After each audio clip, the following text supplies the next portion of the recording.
हरे कृष्णा कृष्णा कृष्णा हरे हरे, हरे राम राम राम हरे हरे। हरे कृष्णा। आप सभी भक्तों का हार्दिक स्वागत है आज की श्रीमद् भागवतम की इस कक्षा में। स्वागतम सुस्वागतम। और हम चर्चा करें श्रीमद् भागवतम के पंचम स्कंद के 16वें अध्याय पर, जिसका नाम है जम्बू द्वीप का वर्णन। तो जल्दी से हम रिकैप करते, कल हमने क्या पढ़ा था। कल हम पढ़ रहे थे कि ऋषभ देव भगवान का जो चरित्र है और जो उनके पुत्र भरत जी का चरित्र है, उसके विषय में सुखदेव गोस्वामी बता रहे थे कि इसको जो पढ़ता है, सुनता है, या भागवतम को इन जनरल कोई भी व्यक्ति अगर ध्यान से सुनता है या उसका गान करता है तो उसको मन वांछित सिद्धियां मिलती हैं। जो भी वो इच्छा करता है सब उसकी पूर्ति होती है और भगवान की शुद्ध भक्ति भी प्राप्त होती है। फिर हमने जाना कि संसार की सृष्टि का वर्णन उन्होंने पूछा।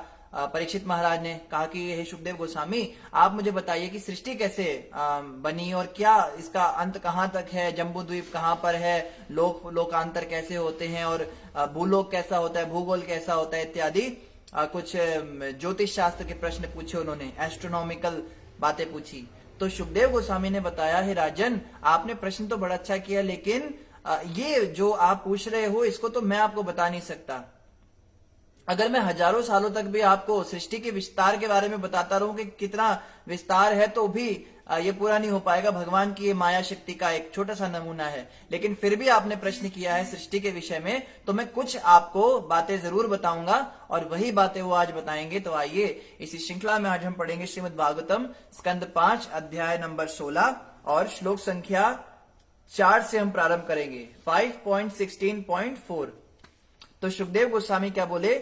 ऋषि श्रेष्ठ सुखदेव गोस्वामी बोले, हे राजन, श्री भगवान की माया के विस्तार की कोई सीमा नहीं है। यह भौतिक जगत सत्व, रज तथा तम इन 3 गुणों का रूपांतरण है।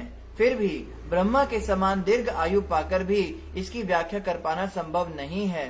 इस भौतिक जगत में कोई भी पूर्ण नहीं है और अपूर्ण मनुष्य सतत चिंतन के बाद भी इस भौतिक ब्रह्मांड का सही वर्णन नहीं कर सका।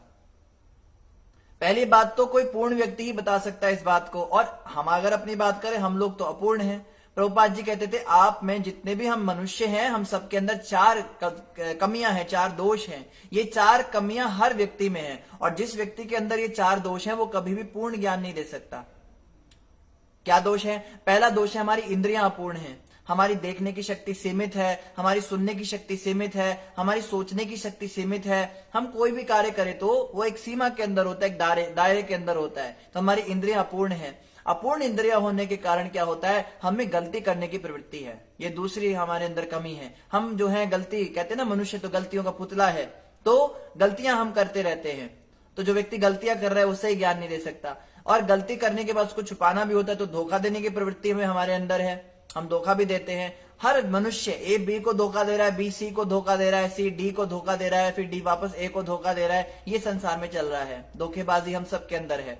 और चौथा दोष हमारे अंदर क्या है? हम लोग भ्रमित हो जाते हैं। हम जो है अंधेरे में रस्सी को सांप समझ लेते हैं। कई बार सड़क पे हमें लगता है पानी है, मगर पानी होता नहीं। पानी के अंदर हम पेंसिल डालते हैं ग्लास में तो वो टेढ़ी दिखती है। तो इस प्रकार से हम भ्रमित भी हो जाते हैं। जो व्यक्ति भ्रमित हो रहा है, जो गलतियां करने की टेंडेंसी रखता है, जो धोखा देने की प्रवृत्ति रखता है, और जो व्यक्ति ये भ्रमित हो जाता है, जिसकी इंद्रियां पूर्ण है, ये 4 दोष होने के कारण कोई भी व्यक्ति सही ज्ञान नहीं दे सकता। और सुखदेव गोस्वामी कह रहे हैं, आप ब्रह्मांड के विस्तार की बात कर रहे हो, ये तो कोई बता ही नहीं सकता। अपूर्ण इंद्रियों वाला व्यक्ति तो ये नहीं बता सकता। तो भी मैं क्या करूंगा? तो भी हे राजन, मैं भूगोल, भूलोक जैसे प्रमुख भूखंडों की उनके नामों, रूपों, प्रमापों तथा विविध लक्षणों सहित व्याख्या करने का प्रयत्न करूंगा। तो कौन है वो व्यक्ति जो कहता है कि क्रिस्टोफर कोलंबस और ये जो स्टीफन हॉकिंस आए, या नील्स बोर आए, या फिर और भी एल्बर्ट आइंस्टाइन आए, इनसे पहले किसी को कुछ पता ही नहीं था कि दुनिया, सब लोग दुनिया को फ्लैट समझते थे, अर्थ के अलावा किसी और प्लेनेट की डिस्कवरी ही नहीं हुई थी। अरे 5000 साल पहले तो सुखदेव गोस्वामी बता रहे हैं कि मैं आपको बताने की कोशिश करूंगा, पर ये ज्ञान 5000 साल से हमारे पास नहीं है। हमारे वैदिक सनातन धर्म में लाखों जब ये सृष्टि बनी थी तब से ही सारा का सारा ज्ञान हमें मिला था। हमें तो वो मूर्ख सिखाता है ना कि बंदर घूमते थे, डायनासोर घूमते थे पहले जब सृष्टि बनी थी, फिर धीरे धीरे सभ्यता आई, फिर वो मनुष्य बनते चले गए। सबसे पहले जब सृष्टि हुई थी तभी मनु और शत्रुपा जी की उत्पत्ति हुई थी। अब इसमें भी मतभेद आता है। बाइबल में लिखा है वो नंगे नंगे पैदा हुए थे, लड़का लड़की, उनको कहा था कि तुम ये एप्पल मत खाना, एप्पल खा के उनके अंदर शैतान घुस गया, दुनिया भर की बातें वो लोग करते हैं। तो वो नंगे नहीं थे, सुसज्जित वस्त्रों से आभूषित थे और सारे शास्त्रों का ज्ञान था, पढ़े लिखे थे, संस्कृत में बात करते थे। जो प्रथम जीव ब्रह्मा जी ने मनु और शत्रुपा उत्पन्न किए, जितने भी ऋषि मुनि उत्पन्न किए, बचपन से ही वो जो है तपस्या करते थे भगवान की, उन्हें सारा ज्ञान था, वैदिक ज्ञान जो था। आजकल के मनुष्य जो है उनके आगे अनपढ़ गवार हैं। हमें क्या ज्ञान है? हमें कुछ भी ज्ञान नहीं जो उनको हुआ करता था। तो हमारे पूर्वज बंदर या नंगे घूमने वाले खाना बदोश ये लोग नहीं थे। हमारे पूर्वज हमारे कुल देवी देवता थे। हम सबको बताया जाता है ना, आपकी कुल देवी ये है, आपके कुल देवता ये है। तो कुल देवी कौन होती है? कुल देवी का मतलब होता है जिस कुल में हम पैदा हुए हैं। कुल मतलब कि हमारे पिता ये, उनके पिता वो, उनके पिता वो, उनके पिता वो, ऐसे करते करते जो प्रथम पिता थे उनको कुल देवता कहते हैं। उनकी हम संतान हैं। जैसे गोत्र होता है, गोत्र से भी पता लगता है कि हम किनकी संतान हैं। किसी का शैंडिल्य गोत्र होता है तो वो शैंडिल्य ऋषि के बेटे हुए, उनका बेटा हुआ, उनका बेटा, तो उस परंपरा में हमारे। किसी का भरद्वाज गोत्र होता है तो वो भरद्वाज ऋषि से आ रहे हैं। किसी का गौतम गोत्र होता है तो वो गौतम ऋषि से आ रहे हैं। तो इस प्रकार से हम सबके गोत्र भी हमारे पास आज तक तो हैं। बस अब जो आगे आने वाली जनरेशन है उसको तो कोई ज्ञान होता नहीं इन चीजों का, वो शायद इन चीजों को भुला दे। लेकिन किसी का गोत्र बंदर तो नहीं होने वाला है, इतना तो पक्का पता है। डार्विन का एक गोत्र बंदर होगा, उसके पूर्वज बंदर ही रहे होंगे, पर हमारे गोत्र तो जो है ऋषि मुनियों के नाम से हैं। तो यहाँ पे फिर अब वो कह रहे हैं मैं तुमको थोड़ा थोड़ा बताऊंगा, मैं पूरा डिटेल में नहीं बताऊंगा पर थोड़ा थोड़ा बताऊंगा। भूमंडल नाम से विख्यात ग्रह कमल पुष्प के अनुरूप है और इसके 7 द्वीप पुष्प कोश के सदृश हैं। इस कोश के मध्य में स्थित जम्बू द्वीप की लंबाई तथा चौड़ाई 10 लाख योजन यानी 80 लाख मील है। जम्बू द्वीप कमल पत्र के समान गोल है। तो इसको थोड़ा डायग्राम बना के अच्छे से समझा जाता है। यूट्यूब पे दुनिया भर की वीडियोस आप चेक कर सकते हो। इस्कॉन के कई सारे बड़े बड़े डिवोटीज हैं जिन्होंने प्रॉपर डायग्राम या 3D एनिमेशन बना के भी दिखाया है। एक हमारे इस्कॉन संस्था में है परम पूज्य दानवीर गोस्वामी। तो दानवीर महाराज जो है उन्होंने इस पे बहुत रिसर्च की है। वेदों से उन्होंने प्रॉपर वो लिया, 3D एनिमेशंस बना रखे उन्होंने, अलग अलग लोग कैसे होते, जम्बू द्वीप कैसा दिखता है। तो उसमें आप थोड़ा और विस्तार से देख सकते हैं अगर किसी की रुचि है, इस चीज में इंटरेस्ट है। बाकी यहाँ पे हम केवल थियोरिटिकल रूप से बढ़ेंगे। जैसे वो बता रहे हैं कि 7 द्वीपों का एक समूह होता है, जैसे कमल का पुष्प होता है उसकी तरह, कमल के पत्तों की तरह ऐसे होते हैं वो। और बीच में जो कमल की डंठल होती है, अगर किसी ने कमल देखा हो तो उसके अंदर वो पीला वाला जो हिस्सा होता है वो बाहर निकला होता है थोड़ा, जैसे भिंडी का जो ऊपर का सिरा होता है लेडी फिंगर का, कुछ वैसा कमल का होता है। अगर उसको काट दो उसमें से छेद होते हैं। तो जम्बू द्वीप जो है उसको कहते हैं, एक्चुअली उसको मेरू द्वीप कहते हैं, मेरू पर्वत कहते हैं, मेरू पर्वत। और वो जो है वो सोने का बना होता है और वो नीचे से छोटा होता है, ऊपर से बड़ा होता है। इस तरह से वो तो गोल होता है, बिल्कुल ऐसे कोन की तरह होता है। तो जो जम्बू द्वीप है उसकी लंबाई चौड़ाई बताई है, कितनी है? 10 लाख योजन यानी 80 लाख मील। 80 लाख मील, ये बहुत ज्यादा होती है। फिर बताया जम्बू द्वीप में 9 वर्ष खंड हैं, जिनमें से प्रत्येक की लंबाई 1000 योजन यानी कि 72,000 मील है। प्रॉपर इसमें माप दे रखा है। अब कोई कहे वहां तो कोई इंची टेप लेकर तो गया नहीं होगा। अरे अब देखो, कोई व्यक्ति प्रश्न कर सकता है, साइंटिस्ट का समझ में आता है, वो टेलीस्कोप से जो देखता है वो बताता है हमको, उसने नापा है उस चीज को, नाप के वो हमें बता रहा है। ठीक है, मान लिया। ऋषि मुनि जो किताबों में लिख रहे हैं वो तो कुछ भी नंबर लिख दे, हमें क्या पता। ऐसा नहीं है। ऋषि मुनि क्या लिखते हैं? ऋषि मुनि वो लिखते हैं जो बनाने वाले ने उन्हें बताया है। जिस व्यक्ति ने बनाया है उसको तो सारा नाप पता होगा ना।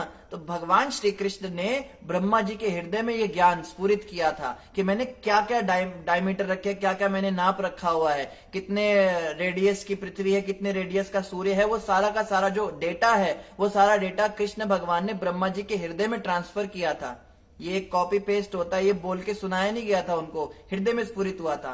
फिर ब्रह्मा जी ने ये सारा ज्ञान नारद जी के हृदय में ट्रांसफर किया था। नारद जी ने इसको इक्ष्वाकु महाराज के, क्षमा कीजिए, मनु महाराज के अंदर हरे कृष्णा, इस तरह से ट्रांसफर किया था। तो ये सारा का सारा डेटा जो है ये सीधा क्रिएटर से आ रहा है, जिसने बनाया है उसके थ्रू ये सारा डेटा आ रहा है। इसलिए भागवतम के अंदर जो भी बात लिखी होगी वो काल्पनिक नहीं है, वो बातें जिसने बनाया है उसके अकॉर्डिंग है। और अगर आप कहो प्रभु जी आपका नाम तो साइंटिस्ट के साथ मैच नहीं कर रहा है, जैसे आजकल बड़ा एक फेमस निकला है वो हनुमान चालीसा में कुछ दिया है, युग सहस्त्र योजन पर भानु ले लियो ताई मधुर फल जानू। कहते हैं युग सहस्त्र योजन पर भानु, यानी कि जो सूर्य और पृथ्वी उसकी लंबाई उसमें दे रखी है और एग्जैक्ट वो साइंटिस्ट के साथ मैच कर रही है। हम कहते हैं साइंटिस्ट के साथ मैच ना भी करे तो भी हमारी वाली ही सही है, साइंटिस्ट की गलत होती है। क्योंकि साइंटिस्ट जब भी कुछ बात कहता है तो लास्ट में अप्रोक्स जरूर लिखता है, ब्रैकेट के अंदर अप्रोक्स लिखता है, अप्रोक्सीमेट। हम बस खाली अनुमान लगा रहे हैं, मगर हमारा काम अनुमान का नहीं, हमारा हनुमान जी वाला काम है। जैसे उन्होंने डायरेक्टली बताया, भाई ऐसा ही डायरेक्ट पूरी एग्जैक्ट माप, जैसे बताया 84 लाख योनियां होती है।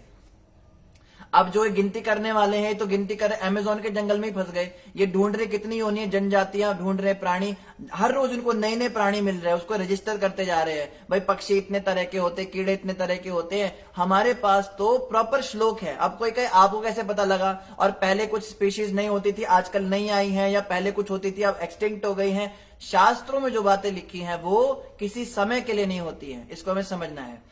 भागवत के अंदर, भगवत गीता के अंदर जो बातें लिखी हैं वो 5000 साल पहले भी सत्य थी, आज भी सत्य हैं और 10,000 साल बाद भी सत्य रहेंगी। ये धारणा है। कहते हैं आप तो पुराने जमाने के हो, वो जमाने गए, गीता रामायण के जमाने गए, हम मॉडर्न लोग हैं। अब इन शास्त्रों का कोई यहाँ पे काम नहीं है। आजकल के समय पे अगर हम इसके हिसाब से चलेंगे तो काम नहीं चलेगा। शास्त्र जो है वो हर समय के लिए होते हैं। शास्त्रों का ये नहीं होता कि इस समय पे रेलेवेंट है, इस समय पे बदल जाएंगे। जैसे भगवत गीता में एक श्लोक लिखा है कि किसी भी वस्तु में 6 प्रकार के बदलाव होते हैं, व्यक्ति में, वस्तु में कह लीजिए। सबसे पहले वो प्रकट होती है, उत्पन्न होती है, फिर बढ़ती है, फिर कुछ बाय प्रोडक्ट देती है, फिर थोड़ी एक जैसी रहती है, फिर सड़नी शुरू होती है और फिर खत्म हो जाती है। अब ये जो कॉन्सेप्ट है आप कहीं पे भी लगाओ, आप पेड़ों पे लगा लो, आप मनुष्यों पे लगा लो, आप किसी वस्तु पे लगा लो, सामान पे लगा लो, हर चीज पहले प्रकट होती है। हम मनुष्य भी पहले प्रकट हुए, फिर हम थोड़े बढ़े, फिर हमने बाय प्रोडक्ट अपने बच्चे पैदा किए, या पेड़ है तो फल आदि पैदा किए, फिर एक जैसे रहे, फिर खराब हुए, बूढ़े हुए और फिर मर गए। तो ये जो कॉन्सेप्ट है, जो श्लोक है, ये आज भी रहेगा और ये हजारों साल के बाद भी रहेगा। तो जो शास्त्रों में बातें लिखी होती हैं वो सब समय के लिए होती है। हम ये नहीं कह सकते कि पुराने जमाने में होता था। तो यहाँ पे जो बात बताई जा रही है कि यही नाप है तो एग्जैक्ट यही नाप है। आप अप्रोक्सीमेटली देते रहो, हमें एग्जैक्ट नाप पता है। जैसे जल जानव लक्षाणी कि 9 लाख प्रकार के जीव पानी के अंदर रहते हैं, तो 9 लाख प्रकार के ही रहेंगे। कुछ घटेंगे, कुछ बढ़ेंगे, लेकिन एग्जैक्ट जो काउंटिंग रहेगी वो 9 लाख के आसपास ही घूमती रहेगी। करोड़ और लाख, जीरो का भी फर्क नहीं आएगा। तो इतना ज्यादा एग्जैक्ट हमारे शास्त्रों में लिखा हुआ है। फिर आगे बता रहे, इन खंडों की सीमा अंकित करने वाले 8 पर्वत हैं जो उन्हें भली भांति विलग करते हैं। अब जो ये जम्बू द्वीप है, ये 9 खंडों में विभक्त है। द्वीप का मतलब होता है पानी के ऊपर तैरने वाली वस्तु, उसको द्वीप कहते हैं। जल के अंदर जब थल मिलता है तो उसको आइलैंड कहते हैं, आइलैंड यानी द्वीप। तो जो जम्बू द्वीप है ये 9 खंडों में विभाजित है। और कैसे है ये, बीच में एक है, फिर 9 उसके चारों तरफ है, जैसे क्षमा कीजिए 8 उसके चारों तरफ है। जैसे कमल पुष्प होता है, 8 पंखुड़ियों के बीच में उसमें जो है उसका डंठल होता है। तो इस तरह से जम्बू द्वीप दिखता है, जिसमें प्रत्येक की लंबाई 72,000 मील है। 72,000 मील लंबे द्वीप है प्रत्येक। इन खंडों की सीमा अंकित करने वाले 8 पर्वत हैं जो उन्हें भली भांति विलग करते हैं। अब इनकी सीमाओं को जो है अलग करने वाले, इनके जो बॉर्डर्स हैं, हर बॉर्डर पे एक पर्वत है। मतलब 2 आइलैंड्स के बीच में एक पर्वत है जो उनको सेपरेट करता है कि ये एक अलग खंड है और ये एक अलग खंड है। इन खंडों वर्षों में से इलाव्रत नाम का एक वर्ष है जो कमल कोश के मध्य में स्थित है। तो इलाव्रत जो है वो बीच में है। जैसे हमने बताया ना, 8 चारों तरफ है और एक बीच में है, तो बीच वाला जो खंड है उसका नाम है इलाव्रत, यानी जम्बू द्वीपे इलावर्ते। जम्बू द्वीप के अंदर एक इलावर्त है, ठीक है। इलावर्त वर्ष में ही सुवर्ण का बना हुआ सुमेरु पर्वत है। अब सुमेरु पर्वत पर आ जाते हैं। जैसे हमने पहले ही बताया, नीचे से छोटा ऊपर से बड़ा और सोने का बना हुआ एक पर्वत है। और ये कोई हमारे माउंट एवरेस्ट जैसा नहीं है, बहुत ही बड़ा पर्वत है। इसकी लंबाई भी यहाँ पे बताई जाएगी। यह कमल जैसे भूमंडल के बाह्य आवरण की तरह है। इस पर्वत की चौड़ाई जम्बू द्वीप की चौड़ाई के तुल्य है। तो इसकी चौड़ाई कैसी है, जितना बड़ा जम्बू द्वीप है उतना ही बड़ा, लेकिन ऊपर से, नीचे से थोड़ा छोटा हो जाता है आते आते। अर्थात 1 लाख योजन या 8 लाख मील, जिसमें से 13,000 योजन यानी 1,28,000 मील पृथ्वी के भीतर है, जिससे पृथ्वी के ऊपर पर्वत की ऊंचाई केवल 84,000 योजन या 6,72,000 मील ही है। यानी कि पर्वत कैसा है, थोड़ा सा तो पृथ्वी के ऊपर है, थोड़ा उसके नीचे है, तो नीचे वाले का भी माप बताया और ऊपर वाले का भी माप बताया। शीर्ष पर इस पर्वत की चौड़ाई 32,000 योजन यानी 2,46,000 क्षमा कीजिए 2,56,000 मील और पाद भाग पर 16,000 योजन है। तो इसकी नपाई बता रहे हैं कि ऊपर से जो है ये ज्यादा चौड़ा है, गोल है, सर्कुलर है जो सुमेरु पर्वत है, ऊपर से गोल चौड़ा ज्यादा है, नीचे आते आते जो है गोलाई कम है, उसकी अलग जो है कैलकुलेशन बताई। इलावर्त वर्ष के सुदूर उत्तर में क्रमशः नील, श्वेत तथा श्रृंगवान नामक 3 पर्वत हैं। तो इलावर्त के थोड़ा उत्तर तरफ में 3 पर्वत हैं जिनके नाम यहां बताए। ये तीनों रम्यक, हिरण्मय तथा कुरु इन 3 वर्षों की सीमा रेखा बनाने वाले हैं। तो ये पर्वत क्या करते हैं, ये 3 और खंडों की सीमा बनाते हैं। इन पर्वत के होने से 3 और विभाजन हो जाते हैं वहां पे, और इनको एक दूसरे से विभक्त करने वाले हैं। अब आप पूछोगे सब कहां पे है, तो अभी बताया जाएगा कि हम कहां पे हैं, इसके अंदर हम आएंगे। इन पर्वतों की चौड़ाई 2,000 योजन या 16,000 मील है। लंबाई में ये पूर्व से पश्चिम की ओर लवण सागर के तट तक विस्तृत हैं। दक्षिण से उत्तर की ओर बढ़ने पर प्रत्येक पर्वत की लंबाई अपने पूर्ववर्ती पर्वत की 10 होती जाती है, किंतु इन सब की ऊंचाई एक सी रहती है। तो अब जो है कॉन्सेंट्रिक सर्कल्स आ गए, जिनके विषय में हम कल भी पता कर रहे थे कि थोड़ी सी धरती, फिर उसके अंदर जलाशय, फिर धरती, फिर जलाशय से गोल गोल करके इनकी जो है, अगर इनकी ऊंचाई की बात करूं तो एक जैसी होती है, लेकिन इनका जो रेडियस है वो अंदर वाले से बाहर वाले का रेडियस 10 गुना होता चला जाता है। जैसे अंदर अगर 1 किलोमीटर है तो अगले का 10 किलोमीटर, फिर 100 किलोमीटर, फिर 1000 किलोमीटर, ऐसे बढ़ता चला जाता है। इसी प्रकार इलावर्त वर्ष के दक्षिण में तथा पूर्व से पश्चिम को फैले हुए 3 विशाल पर्वत हैं, उत्तर से दक्षिण को, जिनके नाम है निषद, हेमकूट तथा हिमालय। इनमें से प्रत्येक 10,000 योजन या 80,000 मील ऊंचा है। ये हरिवर्ष, किम पुरुष वर्ष तथा भारत वर्ष नामक 3 वर्षों की सीमाओं के सूचक हैं। अब यहाँ पे जो है 3 और खंड हो गए जिनके यहाँ पे विभाजन हुए हैं। इन 3 खंडों में पहला है हरिवर्ष, दूसरा है किम पुरुष वर्ष और तीसरा है भारत वर्ष। तो जम्बू द्वीपे इलावर्ते भारत वर्षे, अंदर हम भारत वर्ष में आ गए। उसके अंदर हम सुनते हैं ना, वो जैसे वो लव कुश सुनाते हैं, हम कथा सुनाते हैं, तो कहते हैं जम्बू द्वीपे आर्यावर्ते, तो हम कहते हैं ये कहाँ का एड्रेस दे रहे, कहाँ पे जम्बू द्वीप है, तो ये उसकी बात हो रही है। हमारा जो एग्जैक्ट एड्रेस है वो ये है, जीपीएस लोकेशन। इसे हम कहेंगे मैं अमृतसर में हूं, अमृतसर पंजाब में है, पंजाब भारत में है, भारत एशिया में है, एशिया अर्थ पे है, अर्थ सोलर सिस्टम में है, सोलर सिस्टम मिल्की वे गैलेक्सी में है, फिर मिल्की वे गैलेक्सी कहाँ है, इसके ऊपर खत्म हो गया। बस यहां पे बताया जा रहा है, उसके ऊपर भी बड़ा कुछ होता है। तो अभी हम जम्बू द्वीप से अंदर अंदर जा रहे हैं, ठीक है। तो भारत वर्ष तक हम पहुंच गए। इसी प्रकार से इलावर्त वर्ष के पूर्व तथा पश्चिम क्रमशः माल्यवान और गंधमादन नामक 2 विशाल पर्वत हैं। तो ये गंधमादन पर्वत यहाँ पे है। ये दोनों 2,000 योजन या 16,000 मील ऊंचे हैं और उत्तर में नील पर्वत तक तथा दक्षिण में निषद तक फैले हैं। ये इलावर्त वर्ष की और केतुमाल तथा भद्राश्व नामक वर्षों की भी सीमाओं के सूचक हैं। तो ये नाम इनको उन्होंने दिए हैं जिन्होंने इनको बनाया है, यानी भगवान के द्वारा ये नाम दिए गए हैं। हमने तो कह दिया ना एशिया है, ये एंटार्क्टिका है, ये फलाना है, ये ढिमकाना है, बट भगवान के द्वारा ये नाम नहीं दिए गए। भगवान के द्वारा जो नाम दिए गए, जैसे अफगानिस्तान है, अफगानिस्तान का जो शास्त्रों में नाम है वो कांधार है, वहां से उसको ही फिर बाद में गंधार भी कहा गया। जो शकुनी मामा आया था या गंधारी माता आई थी वो कांधार के रहने वाले थे। तो कांधार जो है बाद में उसको मुसलमानों ने कुछ और नाम दे दिया, अफगानिस्तान दे दिया। फिर जो कश्मीर थी वो कश्यप ऋषि की बसाई हुई थी, कश्मीर का आज भी नाम है, बाद में मुसलमान उसको भी बदल सकते हैं। या श्रीनगर जो है वो लक्ष्मी जी का बसाया हुआ था, उसका नाम श्रीनगर था। तो इस तरह से अलग अलग, जैसे अभी एक यूपी के जो हमारे योगी जी हैं वो सबके नाम वापस ला रहे हैं। इलाहाबाद नाम कर दिया था, इलाहाबाद को अल्लाहाबाद कहते थे, अल्लाहाबाद। तो मुसलमानों के शासन में उसका नाम बदला था, उसका एक्चुअल नाम प्रयागराज था, तो उन्होंने उसको वापस प्रयागराज कर दिया। तो इनके असली नाम जो भगवान के द्वारा बनाए गए थे वो शास्त्रों से मिलते हैं। और आप उनको नाम देते रहो, ये गांधीनगर है और ये नेहरू नगर है और आप कुछ भी करते रहो, बट एक्चुअल में जो भगवान ने नाम दिए थे वो यहां से पता लग रहे हैं हमको। सुमेरु पर्वत के सुमेरु पर्वत की चारों दिशाओं में मंदर, मेरु मंदर, सुपार्श्व तथा कुमुद नामक 4 पर्वत हैं, जो इसकी मेखलाओं के सदृश हैं। ये पर्वत 10,000 योजन या 80,000 मील ऊंचे तथा इतने ही चौड़े हैं। इन चारों पर्वतों की चोटियों पर ध्वजाओं के रूप में एक एक आम्र, जामुन, कदम्ब तथा वट वृक्ष हैं। इन वृक्षों का घेरा 100 योजन या 800 मील तथा ऊंचाई 1100 योजन या 8800 मील है।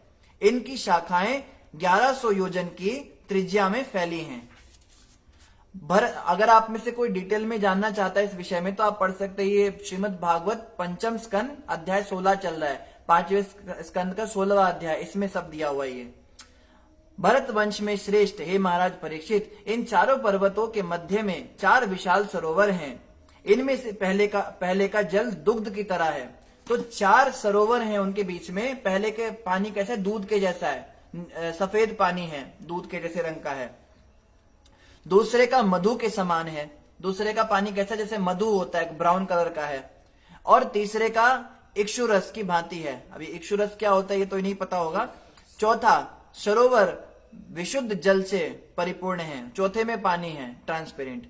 इन चारों सरोवरों की सुविधा का उपभोग सिद्ध, चारण तथा गंधर्व जैसे अपार्थिव प्राणी, जिन्हें देवता भी कहा जाता है, करते हैं। तो ये देवताओं के लिए हैं। ये चारों सरोवर में देवता जाके उसका पानी पीते हैं, मधु जैसा और दूध जैसा। हम तो यहाँ पे खारा पानी और ऐसा गंदा गंदा पानी पीते हैं, फिल्टर करना पड़ता है। पर स्वर्ग लोक में मधु जैसा भी पानी होता है, पानी में भी फ्लेवर होते हैं वहां पे।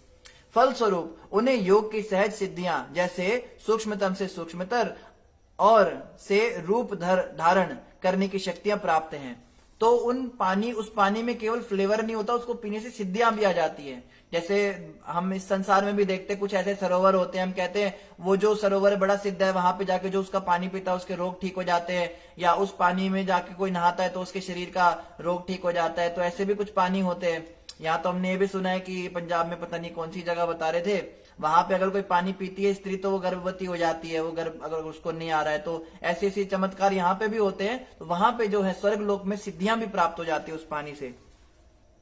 इसके अतिरिक्त 4 देव उद्यान भी हैं, जिनके नाम है नंदन, चैत्ररथ, वैभ्राजत तथा सर्वतोभद्र या दीर्घतर।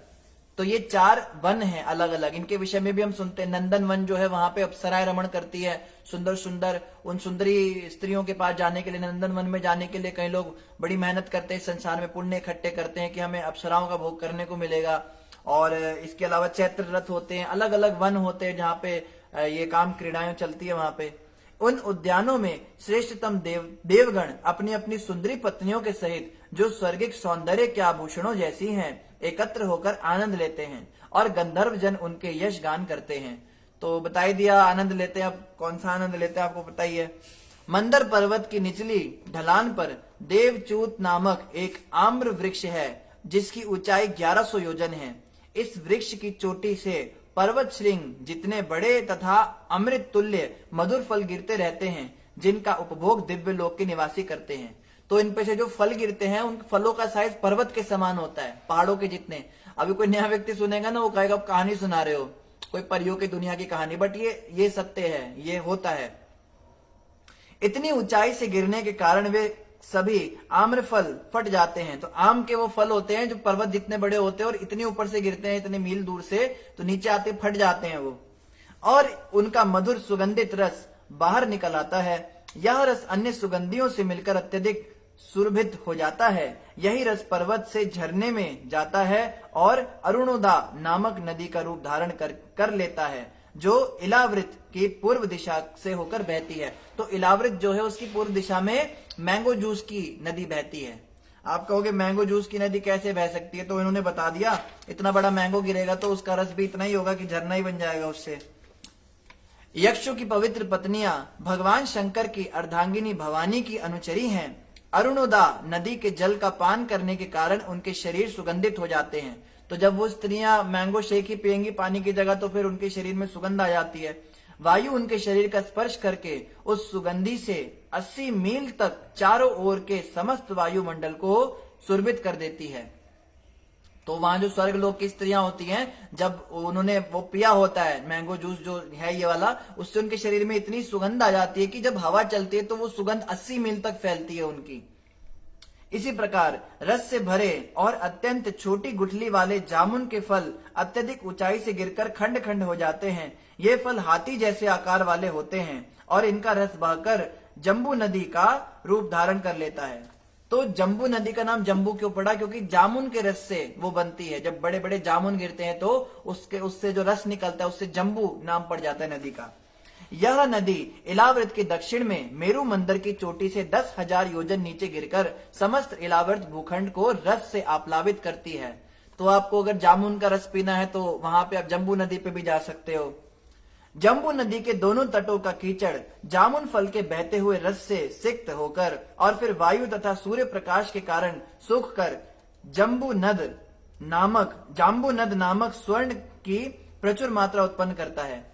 तो स्वर्ग में जो गोल्ड होता है, गोल्ड में भी फ्लेवर्स होते हैं। यहाँ पे तो गोल्ड में कैरेट होता है, भाई इतना कैरेट का सोना। वहां पे तो सोना शुद्ध ही होता है, हमेशा 14 कैरेट से कम तो बात ही नहीं होती है।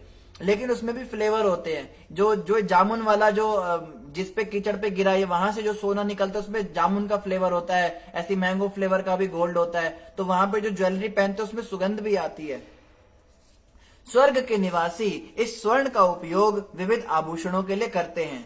फलतः स्वर्ग लोक के सभी निवासी एवं उनकी तरुण पत्नियां स्वर्ण के मुकुटों, चूड़ियों तथा करदनियों से आभूषित रहती हैं। इस प्रकार वे सब जीवन का आनंद लेते हैं। तो अब ये स्वर्ग का वर्णन सुन के कोई लालच में मत आ जाना, अब स्वर्ग जाने की सोचने लगो। हमें भगवान के धाम ही जाना है, वैकुंठ ही जाना है। पर यहाँ पे बताया जा रहा है भाई स्वर्ग में इतना ऐश्वर्य है तो भगवान के धाम में क्या ऐश्वर्य होगा, ये सोच के जरा हम देखें।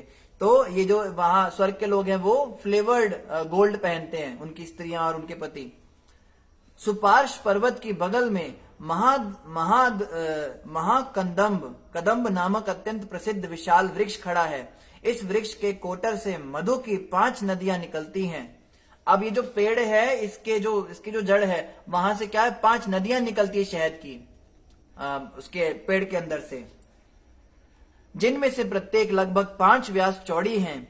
यह प्रवहमान मधु सुपार्श पर्वत की चोटी से सतत नीचे गिरता रहता है और इलाव्रत वर्ष की पश्चिम दिशा से प्रारंभ होकर उसके चारों ओर बहता है। तो इलाव्रत से जो है वो नीचे नीचे बहने लगता है। अनुमाता नाचने लगे, इनको बड़ा खुशी हो गई ये सब सुन के। इस प्रकार संपूर्ण स्थल सुहावनी गंध से पूरित है। तो वहां पे क्या होता है, मधु की खुशबू होती है। मधु हमने सुना है ना, मधु में कितनी खुशबू होती है। आप सोचो मधु का पूरा झरना बह रहा है जहां पे, वहां पे कितनी सुगंध हो जाती है। इस मधु को पीने वालों के मुख से निकली वायु चारों ओर 100 योजन तक के भूभाग को सुगंधित बना देती है। फिर 100 योजन तक का जो भूभाग है वहां पे इनके मुंह से निकली खुशबू से वो मधु से भर जाता है। यहाँ तो जो सुबह सुबह उठते हैं तो फिर मुंह से ऐसी गंदी बदबू आती है कि 10 योजन तक जो पड़ोसी हैं वो भी घबरा जाते हैं। पर स्वर्ग के अंदर के लोगों के मुख से खुशबू आती है। इसी प्रकार कुमुद पर्वत के ऊपर एक विशाल वट वृक्ष है जो 100 प्रमुख शाखाओं के कारण शतवल्श कहलाता है। इन शाखाओं से अनेक जड़ निकली हुई हैं, जिनमें से अनेक नदियां बहती हैं। ये नदियां इलाव्रत वृक्ष की उत्तरी दिशा में स्थित पर्वत की चोटी से नीचे बहकर वहां के निवासियों को लाभ पहुंचाती हैं। इन नदियों के फलस्वरूप लोगों के पास दूध, दही, शहद, घी, राब, अन्न, वस्त्र, बिस्तर, आसन तथा आभूषण है। तो इन नदियों से ये सब सामान उनको प्रोवाइड किया जाता है। उनकी समृद्धि के लिए उन्हें जो भी पदार्थ चाहिए वे सब उपलब्ध हैं, जिससे वे सभी अत्यंत सुखी हैं। तो स्वर्ग के अंदर हर चीज मिलेगी, आप जो कहोगे, बिस्तर, कपड़ा, एक से एक वैरायटी कपड़े में, रेशमी कपड़े और बड़े सुंदर कपड़े, आभूषण आप कहोगे तो खुशबू वाले गोल्ड के बने होंगे और सब कुछ फ्री में मिलेगा। वहां पे मेहनत नहीं करनी पड़ेगी, क्योंकि स्वर्ग पे व्यक्ति जाता है अपने पुण्यों का, जो संचित पुण्य है उनका नाश करने के लिए। इस संसार में ही मेहनत है जितनी मेहनत है। यहाँ पे खूब पुण्य इकट्ठे करके जब कोई स्वर्गवासी हो जाता है तो वहां जाके उसको सारी वस्तुएं मिलती हैं। जिसने जितने पुण्य किए होते हैं उसको उतना और उतने समय के लिए वो वस्तुएं मिलती है। पर एक छोटी सी समस्या है कि जब आपका टाइम पूरा हो जाएगा तो फिर लात मार के फिर इस संसार में भेज देंगे और आपको याद भी कुछ नहीं रहेगा कितना मजा लिया है। जैसे आप जितने भी सुनने वाले हैं, आप सब हजारों लाखों बार ये सब देख चुके हैं जो आप सुन रहे हैं। अभी हमें बड़ा आश्चर्य लग रहा है ना कैसा होता होगा। हम वहां रह चुके हैं, हम वो स्त्रियां रह चुके हैं, गोल्ड वोल्ड सब पहने हैं, जामुन खाए हैं, सब किया हुआ है हमने, पर याद ही कुछ नहीं है। तो क्या फायदा हुआ बताओ, वहां जाकर कोई फायदा हुआ हमको आज? इसीलिए हमें क्या करना है, दोबारा वहां नहीं जाना है, हमें भगवान के धाम ही जाना है। इस भौतिक जगत के वासी जो इन बहती नदियों से प्राप्त पदार्थों का सेवन करते हैं, उनके शरीर में ना तो झुर्रियां पड़ती हैं और ना उनके केश सफेद होते हैं, ना तो उन्हें थकान का अनुभव होता है और ना उनसे उनके पसीने से उनके शरीर से दुर्गंध आती है। उन्हें बुढ़ापा, रोग या असामयिक मृत्यु नहीं सताती है, ना ही वे कड़ाके की सर्दी अथवा झुलसती गर्मी से दुखी होते हैं और ना ही उनके शरीर की कांति लुप्त होती है। वे सभी मृत्यु पर्यंत चिंताओं से मुक्त सुख पूर्वक जीवन व्यतीत करते हैं। स्वर्ग का मतलब क्या है? नाचो, गाओ, डांस करो, सिंगिंग करो और आनंद भोग करो, खाओ पियो, बस कोई टेंशन ही नहीं, क्योंकि पेट के अंदर भूख ही नहीं लगती है। वो तो ये सब चीजें मिल जाती तो खा लेते, नहीं तो ऐसे भी काम चल रहा है। उनके पसीने से बदबू नहीं आती, उनको झुर्रियां नहीं पड़ती, उनको बुढ़ापा नहीं होता और उनको समय से पहले मृत्यु भी नहीं होती। तो ये सारे फायदे, थकान नहीं होती उनको, कितने भी कड़ाके की धूप उन्हें गर्मी नहीं लगेगी, कितनी भी सर्दी हो उनको सर्दी नहीं लगेगी। ऐसा वहां का जीवन है। मेरू पर्वत के तलहटी के चारों ओर अन्य पर्वत इस सुंदर ढंग से व्यवस्थित है मानो कमल पुष्प के कर्णिका के चारों ओर केसर हो। इन पर्वतों के नाम है कुरंग, कुरर, कुसुम्भ, वैकंक, त्रिकूट, शिशिर, पतंग, रुचक, निषद, श्रीनिवास, कपिल, शंख, वैदूर्य, जारुधि, हंस, ऋषभ, नाग, कालंजर तथा नारद। इन नामों के पर्वत हैं वो सब। सुमेरु पर्वत के पूर्व में जठर तथा देवकूट नामक दो पर्वत हैं जो उत्तर तथा दक्षिण की ओर 18,000 योजन या 1,44,000 मील तक फैले हुए हैं। इसी प्रकार सुमेरु पर्वत की पश्चिम दिशा में पवन तथा पारियात्र नामक दो पर्वत हैं जो उतनी ही दूरी तक उत्तर तथा दक्षिण में भी फैले हैं। सुमेरु के दक्षिण में कैलाश तथा करवीर पर्वत हैं जो पूर्व और पश्चिम में 18,000 योजन तक फैले हुए हैं और सुमेरु की उत्तरी दिशा में त्रिशृंग तथा मकर नाम के दो पर्वत पूर्व और पश्चिम में इतनी ही दूरी में विस्तृत हैं। इन समस्त पर्वतों की चौड़ाई 2000 योजन है और इन 8 पर्वतों से घिरा हुआ स्वर्ण निर्मित सुमेरु पर्वत अग्नि की तरह जाज्वल्यमान है। तो जो सुमेरु पर्वत है गोल्ड का, इसकी चारों तरफ इतने सुंदर सुंदर वादियां हैं और वो सोने जो है वो अग्नि की तरह चमकता है। जैसे आग चमकती है ना, राख के अंदर जो रेड रेड आग चमकती है बुझी हुई, तो वो वैसा उसमें से कांति आती है, उसके अंदर से वो लाइट निकलती है। आप सोचो ब्रह्मा जी ने ये सब डिजाइन किया है, ये सब ब्रह्मा जी की क्रिएशन है, कैसे कैसे सुंदर सुंदर जगह बनाई है। और ये सब तो सुखदेव गोस्वामी कह रहे हैं, मैं खाली आपको हल्का हल्का बता रहा हूं, एग्जैक्ट नहीं जा रहा हूं, मैं ज्यादा डिटेल्स में नहीं जा रहा हूं। और उसमें भी हम आपको और भी शॉर्ट करके बता रहे, नहीं तो प्रभुपाद जी ने इस पे इतने लंबे लंबे तात्पर्य लिखे हुए हैं। और अगर आपको जानना हो तो ये बहुत शॉर्ट का भी शॉर्ट तरीके से बता रहे हैं और ये भी इतना डिटेल्ड है। आप सोचो में कितना ज्ञान है। हम कहते हैं हमें बड़ा ज्ञान है, कोई व्यक्ति आएगा ना भगवान के बारे में थोड़ा बताओ, हमें बड़ा ज्ञान है, ऐसा होता है वैसा होता है, शास्त्रों का बड़ा ज्ञान है। ये तो एक पुराण है, भागवत पुराण, इसके अंदर का ही हमें कुछ ज्ञान नहीं। अब समझे, अब उठ पहाड़ के नीचे आया नहीं आया। हम तो होते हैं तो बड़े ज्ञानी, हमें तो बड़े शास्त्रों का ज्ञान है, हमने गीता पूछ लो, राम हनुमान चालीसा, रामायण सब पढ़ा हुआ है हमने कुछ नहीं पढ़ा है। ये तो 1% भी नहीं है अभी। मेरू की चोटी के मध्य भाग में ब्रह्मा जी की पुरी स्थित है। अब ब्रह्मा जी का घर आ गया।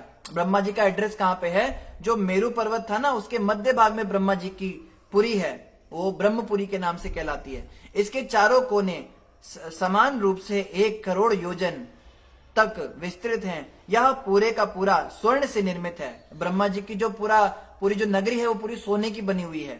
इसलिए विद्वत जन तथा ऋषि मुनि इसे शातकौम्बी नाम से पुकारते हैं। तो अपना घर ब्रह्मा जी ने सोने से बना रखा है और ये जो हमारा घर है ये मिट्टी से बना हुआ है। मतलब आप समझो जितना, जैसे यहाँ पे मिट्टी की ईंटें होती है, मिट्टी का सीमेंट होता है, वहां सब गोल्ड से बना हुआ होता है। इस तरह से हम समझ सकते हैं। आप सोचो सोने से अगर उनका घर बना है तो वो आभूषण किस चीज के पहनते होंगे ब्रह्मा जी।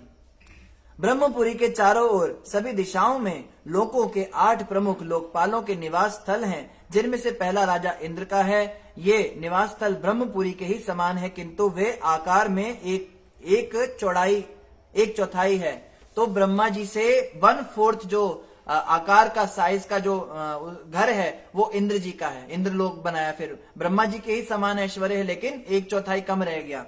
और इसी के साथ हमारा अध्याय 16 संपूर्ण हुआ। अभी हम अध्याय 17 प्रारंभ करेंगे, जिसका नाम है गंगा अवतरण। तो गंगा माता का भी आज ही प्रसंग आना था, बड़ा शुभ दिन है आज। तो हम जल्दी से पढ़ते हैं 17वां अध्याय। श्री शुक उवाच, सुखदेव गोस्वामी ने आगे कहा, हे राजन, सभी यज्ञों के भोक्ता भगवान विष्णु महाराज बलि की यज्ञशाला में वामन देव का रूप धारण करके प्रकट हुए। तब उन्होंने अपने वाम पाद को ब्रह्मांड के छोर तक फैला दिया और अपने पैर के अंगूठे से उसके अवतार में, उसके आवरण में एक छिद्र बना दिया। इस छिद्र से निकले कारण समुद्र के विशुद्ध जल ने गंगा नदी के रूप में इस ब्रह्मांड में प्रवेश किया। विष्णु के चरण कमलों को, जो केसर से लिपित थे, धोने से गंगा का जल अत्यंत मनोहर गुलाबी रंग का हो गया। गंगा के दिव्य जल के स्पर्श से क्षण भर में प्राणियों के मन के भौतिक विकार शुद्ध हो जाते हैं, किंतु इसका जल सदैव शुद्ध रहता है। अब देखो यहाँ पे गंगा माता की उत्पत्ति के विषय में थोड़ा आ रहा है।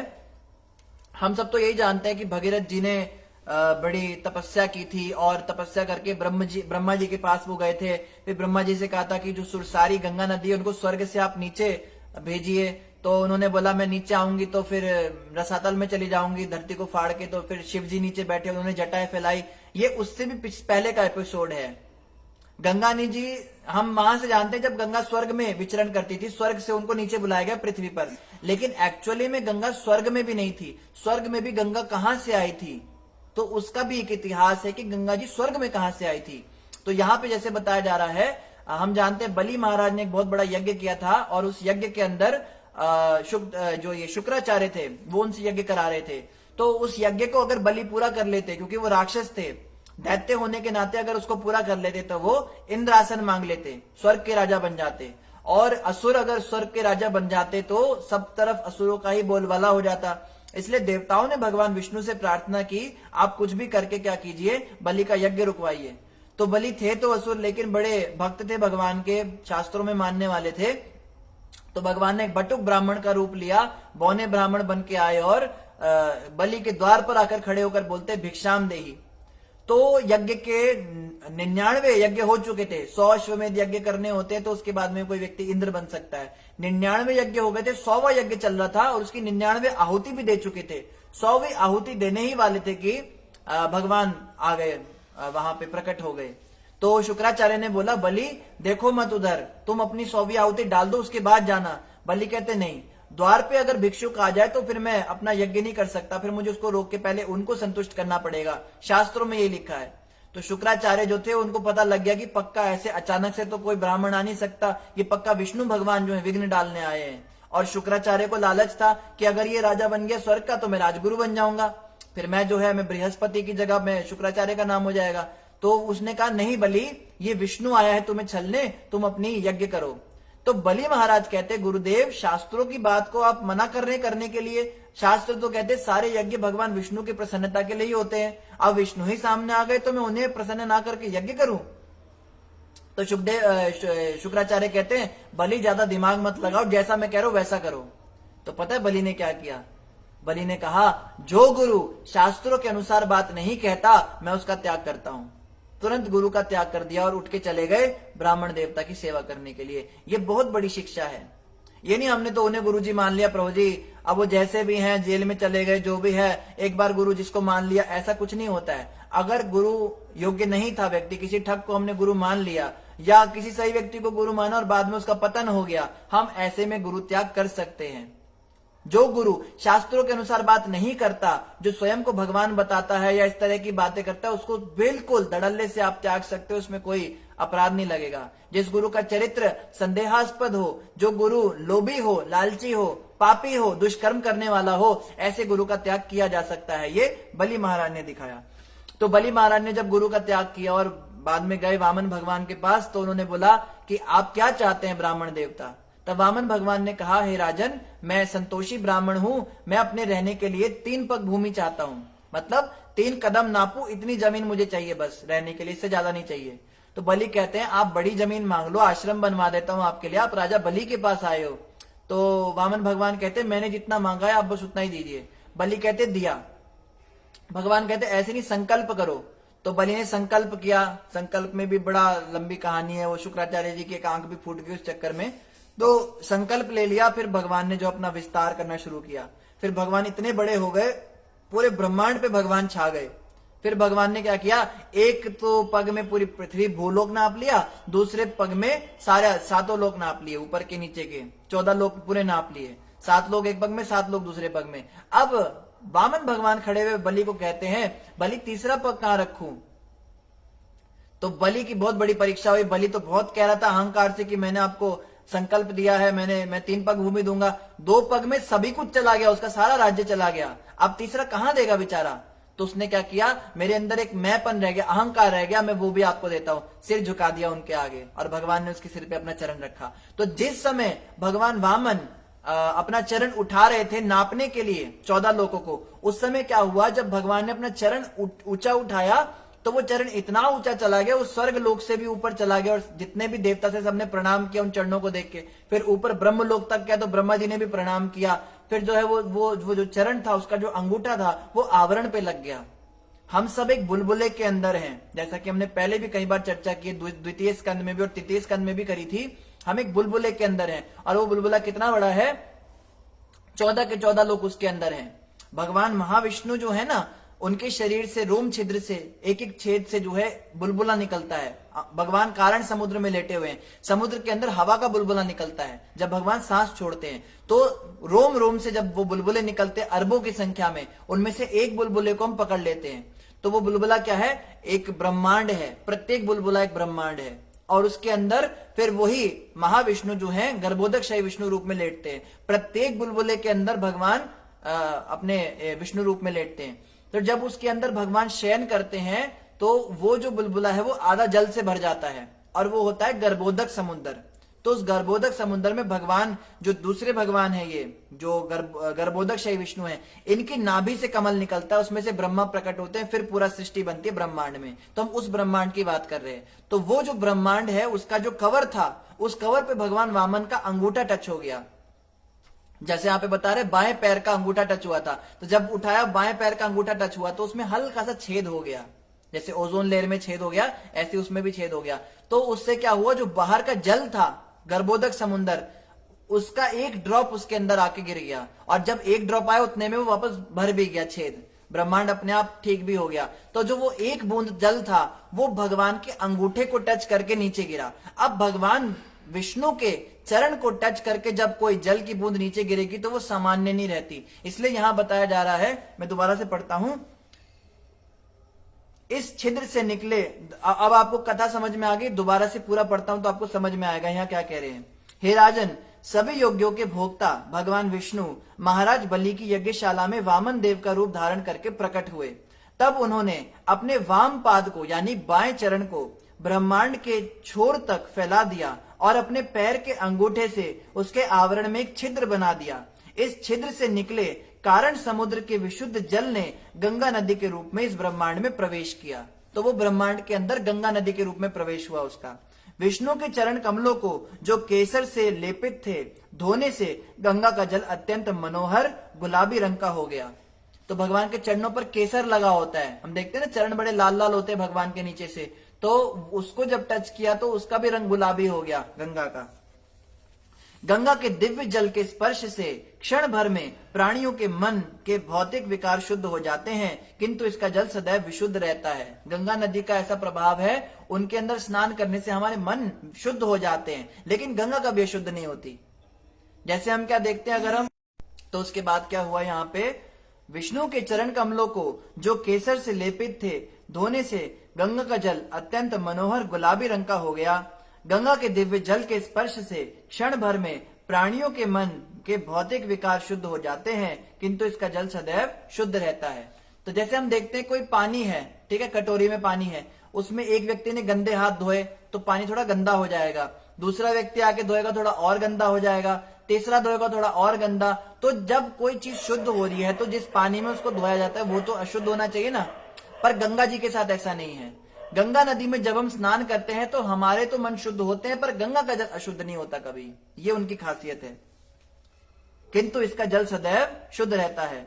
चूंकि इस ब्रह्मांड में प्रविष्ट होने के पूर्व गंगा प्रत्यक्ष रूप से विष्णु जी के चरण कमलों का स्पर्श करती है, इसलिए वह विष्णुपदी कहलाती है।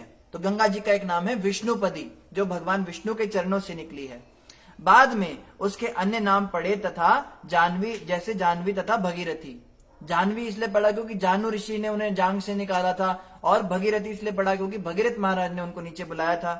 1000 युगों के बाद गंगा का जल ध्रुव लोक में उतरा।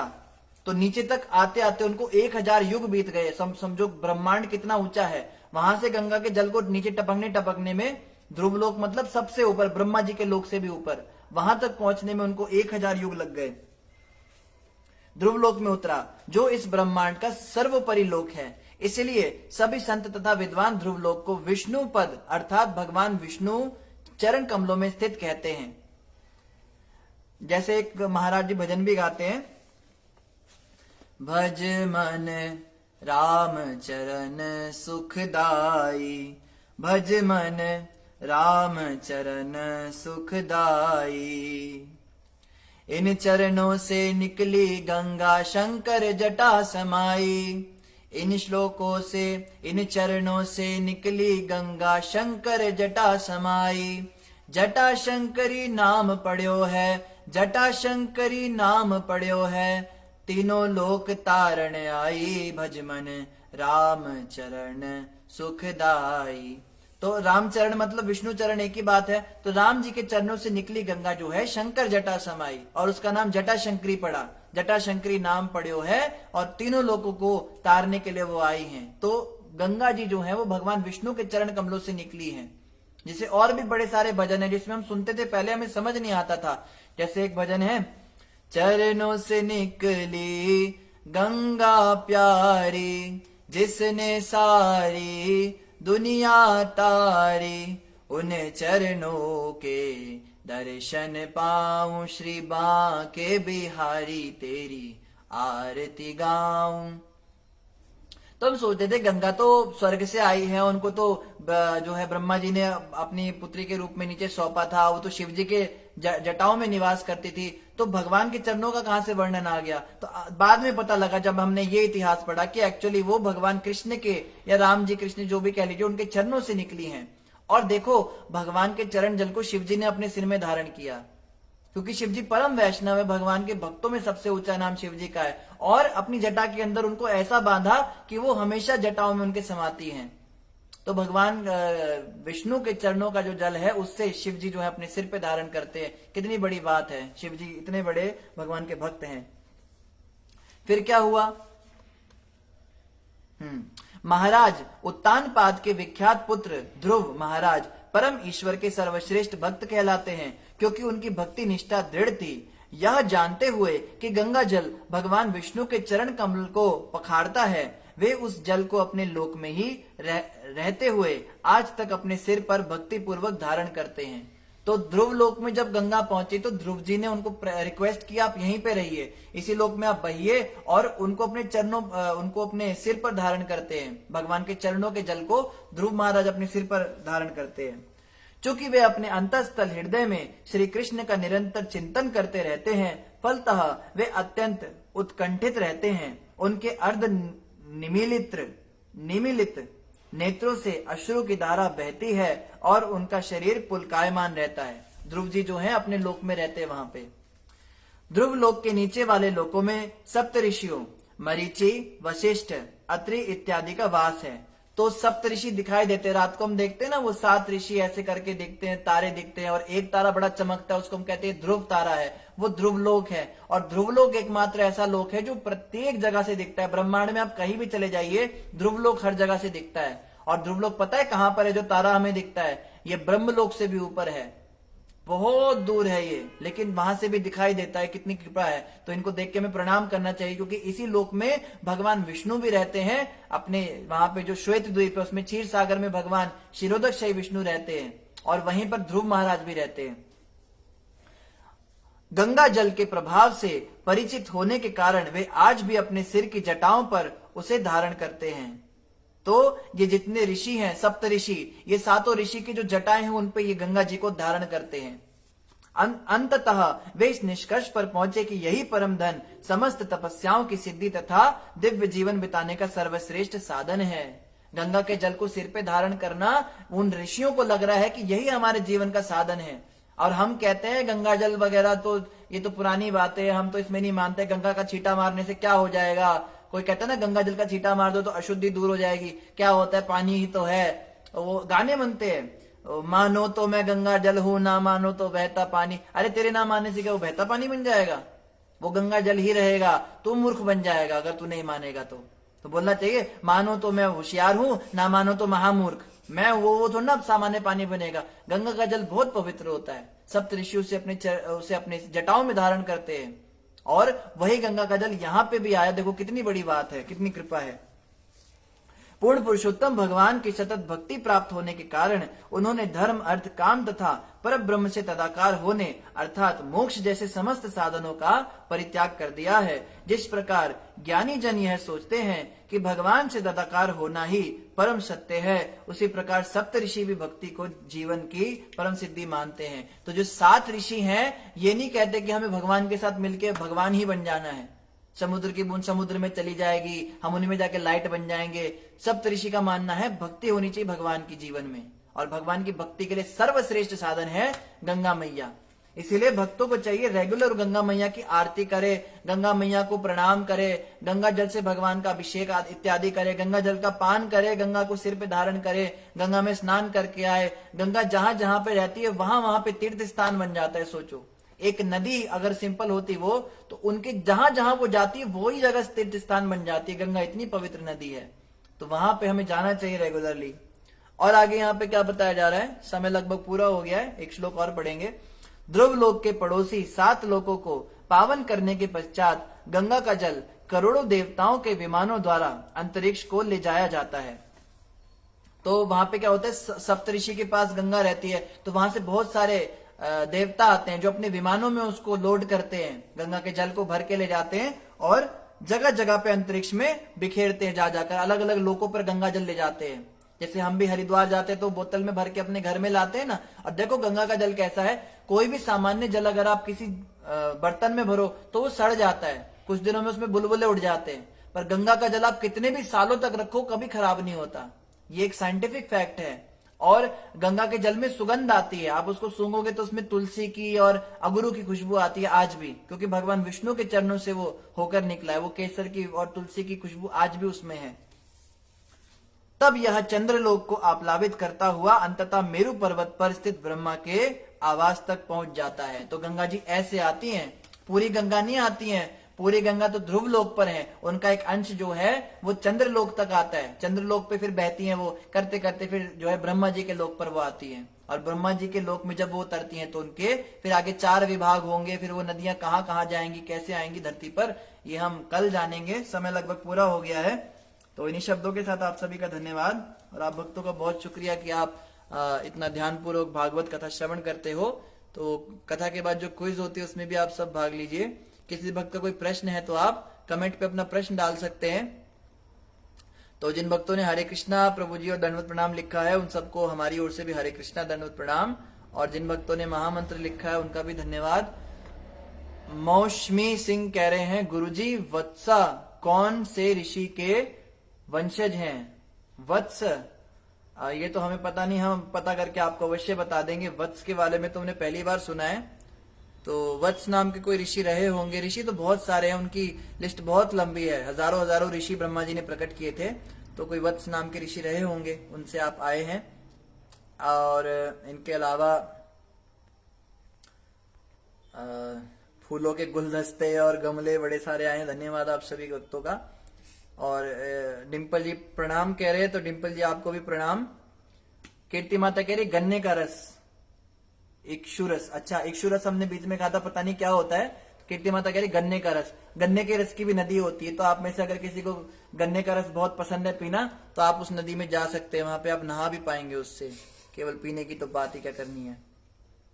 और माधुर्य रस महाप्रसाद दास प्रभु कह रहे हैं, बड़ा लंबा इन्होंने मैसेज लिखा है। Bless you with all lord Krishna love and blessings, Hare Krishna Madhav परम, मन जीवन सब तेरे अर्पण, पाप पुण्य सब तेरे अर्पण, गुण अवगुण सब तेरे अर्पण, बस तू ही इस दिल का दर्पण। और बहुत सारे दिल भी इन्होंने बना रखे हैं। तो धन्यवाद प्रभु जी, आपने इतनी सुंदर प्रार्थना की। और बीच में अनु जी का डांस भी आ गया बिल्ली का।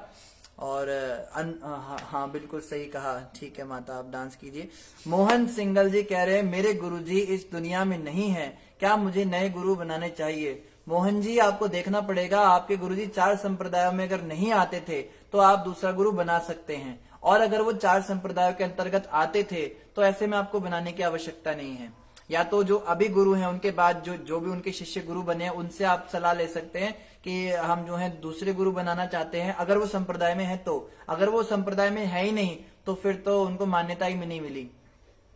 संप्रदाय कौन से हैं? पद्म पुराण के अनुसार 4 संप्रदाय प्रामाणिक हैं। पहला है श्री संप्रदाय, दूसरा रुद्र संप्रदाय, तीसरा कुमार संप्रदाय और चौथा ब्रह्म संप्रदाय। फिर ब्रह्म संप्रदाय के अंदर और भी शाखाएं आती है, जैसे गौड़िया मठ है, इस्कॉन है, ये सब, या राधा रमन संप्रदाय है, ये सब आए हैं। श्री संप्रदाय के अंदर भी रामानंद संप्रदाय अलग हुआ, रामानुज संप्रदाय अलग हुआ, और भी कई सारे शाखाएं प्रशाखाएं। फिर ये जो पुष्टि मार्गी होते हैं ये भी प्रामाणिक संप्रदाय में आते हैं। जो राधा ये जो श्रीनाथ जी के भक्त होते हैं ये भी उसमें आते हैं। और जो दूसरे जो एक निम्बार्क संप्रदाय भी हुआ, तो ये सब उसके शाखाएं प्रशाखाएं ये सब प्रामाणिक मानी जाती है। मुख्य रूप से 4 में ही आते हैं, रुद्र, श्री, ब्रह्म और कुमार। इन 4 संप्रदाय से बाहर जो भी संप्रदाय हैं उनको मान्यता कलयुग में प्राप्त नहीं है। तो आपको पूछना पड़ेगा उनसे जिनके साथ भी आप कनेक्टेड हैं कि अगर वो प्रामाणिक संप्रदाय में नहीं है तो आप उनको छोड़कर दूसरे प्रामाणिक संत को गुरु बना सकते हैं। तो ठीक है, और कोई प्रश्न किसी का नहीं है तो इन्हीं शब्दों के साथ आप सभी का धन्यवाद। ग्रंथराज श्रीमद् भागवतम महापुराण की जय, जगत गुरु श्रील प्रभुपाद की जय, गौर भक्त वृंद की जय। अंत में हम महामंत्र गाते हैं डिम्पल जी के लिए। हरे कृष्णा कृष्णा कृष्णा हरे हरे, हरे राम राम राम हरे हरे, हरे कृष्णा कृष्णा कृष्णा हरे हरे, हरे राम राम राम हरे हरे, हरे कृष्णा कृष्णा कृष्णा हरे हरे, हरे राम राम राम हरे हरे। हरे कृष्णा।